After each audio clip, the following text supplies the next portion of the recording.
आप सबका स्वागत है मेरे यूट्यूब चैनल पे। राधे राधे आप सबको। तो चलिए आज सुबह की शुरुआत करते हैं। आजकल जो कुछ लोग कहते हैं ना, मेरी लाइफ मेरी रूल्स, लेकिन आपकी जो लाइफ है अकेले चला रहे हो क्या? एसी खुद आपने बनाया है? पूरे घर का सीमेंट खुद बनाया है क्या? खुद के गार्डन में खुद से सब्जी लगाई है क्या? खुद से टीवी बनाया है क्या? खुद से पढ़ लिख कर आगे आ रहे हो क्या? आपके माता पिता ने आपके लाइफ में कोई रोल नहीं है उनका।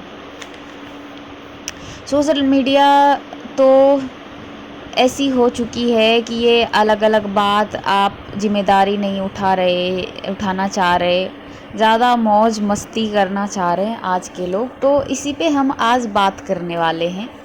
वैसे शिक्षा व्यवस्था हमारे भारत की बहुत बेकार सी हो गई है। जैसे कि अभी प्रधान जी का इस्तीफा मांग रहे हैं, तो वो उनको सुनाई तक नहीं दे रहा है स्टूडेंट का आवाज़। और मैंने आज नहीं, कल मैंने एक वीडियोस देखा था जिसमें दिलजीत भैया बोल रहे थे कि वही हम तो एक्टर हैं, तो जितने सारे जंतर मंतर पे हैं क्या हम पॉलिटिशियन हैं? वो खुद ही बोल रहे थे कि हम तो एक्टर हैं, पॉलिटिशियन नहीं है।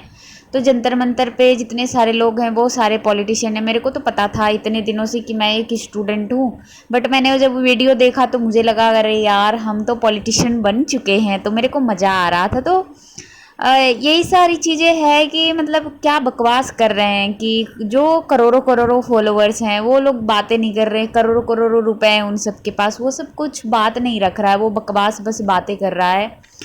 तो छोड़ो ये सब चीज़ों को। तो आज हम थोड़ा सा लाइफ के बारे में ही बात करते हैं, मानव के बारे में।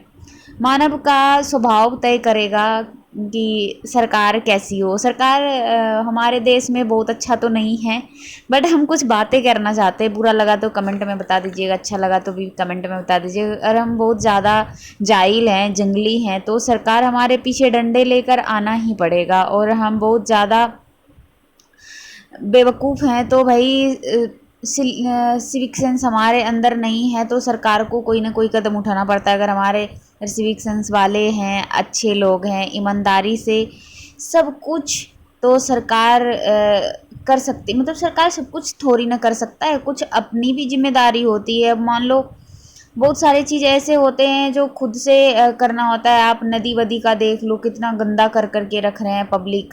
तो इसमें सरकार की जिम्मेवारी है, उस पे आप कुछ बोलो या कुछ करो। अभी तो फ़िलहाल अभी शिक्षा व्यवस्था बहुत बेकार चल रही है, तो उसमें सरकार को कुछ सुनाई नहीं पड़ रहा है। हम लोग इतने पढ़ाई कर रहे हैं, पता नहीं कहाँ कहाँ से लोग आते हैं दिल्ली पटना पढ़ने के लिए, और सिस्टम हमें तोड़ने की कोशिश करती है। हम एक उम्मीद से आते हैं, हमारा उम्मीद ऐसे ही चला जाता है। एक घर झूठी सपने दिखाते हैं हम अपने घर वालों के, हम ये कर लेंगे वो कर लेंगे। लेकिन मैं पूरी पब्लिक से, अपने माता पिता से, इन जितने सारे पेरेंट्स हैं सबसे कहना चाहूँगी कि आपके बच्चे के अंदर कोई कमी नहीं है भाई। हमारा सिस्टम तोड़ने की कोशिश करती है। सिस्टम नहीं चाहती है कि हम लोग आगे बढ़ें, क्योंकि उनको डर लगता है भ्रष्टाचार कम हो जाएगा। तो फिर वो भ्रष्टाचार कम हो जाएगा तो उनके पास पैसे वैसे की कमी आएगी। तो बहुत सारी चीज़ें हैं, वो नहीं चाहते हैं कि देश आगे बढ़े। अगर वो चाहते तो ज़रूर, शिक्षा व्यवस्था में इतनी सारी प्रॉब्लम आ रही है, वो कुछ ना कुछ करते। बट हम इसमें क्या कर सकते हैं? आप देख सकते हो जंतर मंतर पे एक हफ्ते से लोग अनशन पे हैं, तो उसके लिए भी उनको कुछ फ़र्क ही नहीं पड़ रहा है। वो अ, फालतू फालतू कमेंट कर दे रहे हैं सरकार भी, तो क्या ही कर सकते हैं ना। इसलिए कहते हैं किसी देश में लोगों के लिए कैसी सरकार चाहिए, उस देश के लोगों के सवाल स्वभाव देखो। तो हमें लगता है हम ही लोग ने सरकार घटिया चुना है, क्योंकि घटिया लोग हम ही लोग हैं। क्योंकि पब्लिक ही खराब होते हैं। पब्लिक अच्छे होंगे तो वो ऑफकोर्स अच्छे नेता चुनेंगे। पब्लिक बेकार होते हैं तो इसलिए वो बेकार नेता चुनते हैं। प्राकृतिक ने हम सोशल लाइफ में भी थोड़ा सा बात कर लेते हैं। प्राकृतिक ने हम सोशल लाइफ के लिए बनाया है। हम सब लोगों को एक दूसरे की ज़रूरत होते हैं, ना दोस्तों की, दुनियादारी की। आप अकेला नहीं जी सकते। माँ बाप की ज़रूरत नहीं, टीचर की ज़रूरत नहीं, सरकार की ज़रूरत नहीं, हम सब एक दूसरे की ज़रूरत हैं। अब वो अलग बात है कि आज बोलते रहते हैं इंडिविजुअल हैं, मुझे किसी की कोई मतलब नहीं है, क्यों भाई, कोई मतलब नहीं है? ये जो बिजली पानी हवा कहाँ से आ रही है? आपने बोल दिया मुझे कोई किसी से मतलब नहीं है, तो क्या ये सारी चीज़ें खुद आप बना रहे हो? ये जो किसान फूड प्रोसेसर हैं, क्या ये किसान जो खेती करते हैं ये बोल दे कि हमको किसी से कोई मतलब है, अपने अपने हिस्से का ही मैं खेती काम करूँगा, तो क्या आप लोग रह जाओगे? ऐसा कुछ नहीं है, सबको सबसे किसी न किसी से मतलब रहता है ना? तो आज आप बोल दो कि इंडिविजुअल हैं, तो ये थोड़ी ना कुछ होता है कि आपको कोई मतलब नहीं। भाई सबको सबको किसी न किसी से मतलब रहती है और रहनी भी चाहिए। तो गाइज़, आप जो हमारे भारत की जो शिक्षा व्यवस्था ख़राब चल रही है, इसके बारे में आप क्या कहना चाहते हो? कमेंट करके बताना। अगर आपने पूरी वीडियो देख लिया है, यहाँ तक देख लिया है, तो मेरे को लगता है कुछ ना कुछ आप लोगों को अभी जो ये जंतर मंतर पे प्रोटेस्ट हो रहा है, मतलब हम गए थे बहुत दिन तक, कुछ दिन तक हम लोग गए थे, हमारी सहपाठी लोग भी गए थे। तो इसी मैटर पे बातें हो रही है, जैसे कि आप देखो यूपीएससी का एक एक शिक्षा व्यवस्था में इतनी गड़बड़ है कि आप देखो पेपर लीक पे लीक हो रही है। नीट छोड़ो, नीट के अलावा जितने सारे कॉम्पिटिटिव एग्ज़ाम हैं, एसएससी देख लो, सीजीएल देख लो, एसएससी सीजीएल देख लो, या बीपीएससी का देख लो। 70 बीपीएससी का आपने देखा ही होगा कैसी किस प्रकार धांधली हुई थी। उसके बाद आप 71वीं का क्वेश्चन देखो, बीपीएससी का कैसा पूछा था। अभी 72वीं का क्वेश्चन पेपर बन रहा होगा, आयोग पता नहीं हम लोगों को कैसा क्वेश्चन वो बना के देंगे। और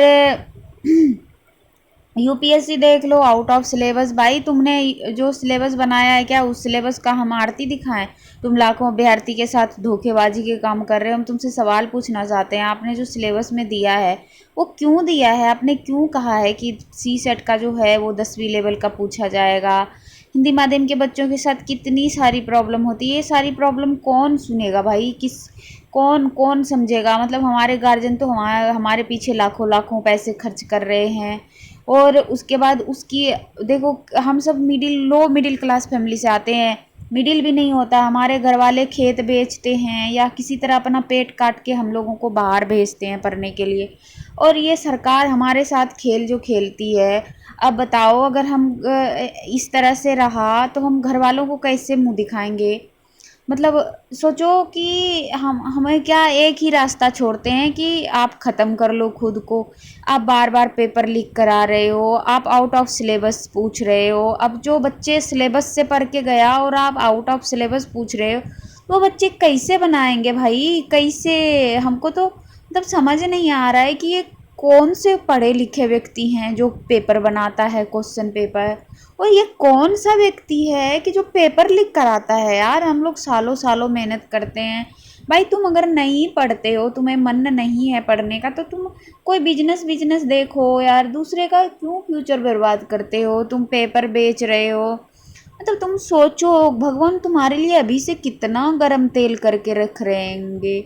मतलब इतनी भारत की इतनी व्यवस्था, शिक्षा व्यवस्था बेकार हो चुकी है कि अब इसके बारे में बोलो तो सरकार हमारे चैनल पे स्ट्राइक डाल चुके हैं। अब बताओ, मतलब कुछ बोल ही ना पाओ भाई। हमारे देश में डेमोक्रेसी है, फ्री ऑफ स्पीच कहते क्यों हो भाई कि हाँ हमारा संविधान बोलने का अधिकार देता है। जब हमारा संविधान अधिकार दे रहा है तो भाई हमें बोलने दो। हमें बोलने से क्यों रोका जा रहा है? मत रोका करो यार।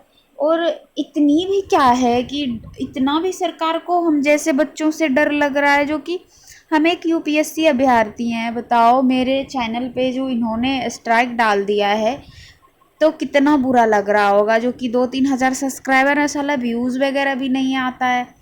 फिर भी कोई नहीं। अभी गाइज हम देखो, बीपीएससी का एग्ज़ाम बहुत कम बचा है।